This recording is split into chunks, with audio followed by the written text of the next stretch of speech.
పాలు, పంచదార, ఫ్రెష్ క్రీమ్తో పాటు స్టవ్తో కూడా పని లేకుండా పిల్లలు ఎంతో ఇష్టంగా తినే ఐస్ క్రీమ్ను ఇంట్లోనే ఎలా చేసుకోవాలో ఈ వీడియోలో చూద్దాము. కేవలం 5 పదార్థాలతో ఎంతో రుచిగా ఉండే ఐస్ క్రీమ్ తయారైపోతుంది. Welcome to Vantalammi. నేను మోనిక. మీరు కనుక ఈ ఛానల్ను మొదటిసారిగా చూస్తున్నట్లయితే తప్పకుండా సబ్స్క్రైబ్ చేసుకోండి. ముందుగా ఒక కొబ్బరికాయని తీసుకుని పగలకొట్టి కొబ్బరిని ఇలా చిన్న చిన్న ముక్కలుగా చేసుకుని మిక్సీ జార్లోకి వేసుకోండి. దీనిలోకి ఒక అర గ్లాస్ నీళ్లను వేసుకుని వీలైనంత మెత్తగా మిక్సీ పట్టుకుని తీసుకోవాలి. తర్వాత ఒక గిన్నెను తీసుకుని దీనిపైన ఇలా జల్లెడను పెట్టుకోండి. ఒక పలుచని గుడ్డను పెట్టుకుని మనం మిక్సీ పట్టుకున్న కొబ్బరి మొత్తాన్ని దీనిలోకి వేసుకోవాలి. ఈ కొబ్బరి నుండి మనం కొబ్బరి పాలను తీసుకోవాలి.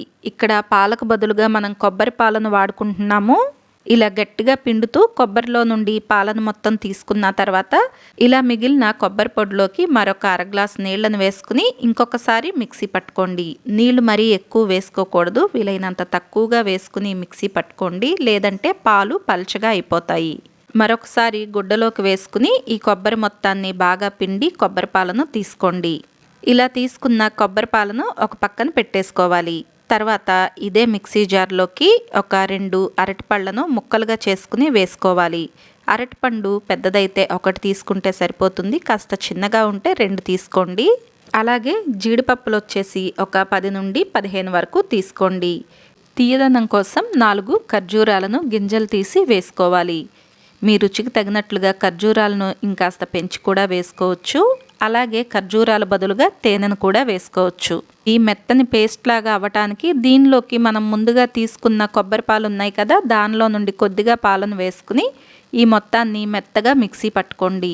ఇలా మిక్సీ పట్టుకున్న తర్వాత ఒక 1/2 స్పూన్ వెనీలా ఎసెన్స్, అలాగే మరి కాస్త కొబ్బరి పాలను వేసుకుని మరొకసారి మిక్సీ పట్టుకోండి. ఇలా మరి కాస్త కొబ్బరి పాలను వేసుకుని మిక్సీ పట్టడం వలన మనం మిక్సీ పట్టుకున్న పేస్ట్ మొత్తం పాలల్లో బాగా కలుస్తుంది. ఇలా మిక్సీ పట్టుకున్న మిశ్రమాన్ని మిగిలిన కొబ్బరి పాలల్లోకి వేసుకుని ఈ మొత్తాన్ని గరిటెతో బాగా కలిసేలాగా కలుపుకోండి. ఇది వచ్చేసి మనకు చిక్కగా ఉంటుంది. మిల్క్ షేక్ చేసుకుంటే మనకు ఎంత చిక్కగా ఉంటుందో అంత చిక్కగా ఉంటుంది. ఇలా మొత్తం కలిసేలాగా కలుపుకున్న తర్వాత మీరు ఫ్రిడ్జ్లో ఏ గిన్నె అయితే పెట్టాలనుకుంటున్నారో దానిలోకి ఈ మొత్తాన్ని వేసేసుకోండి.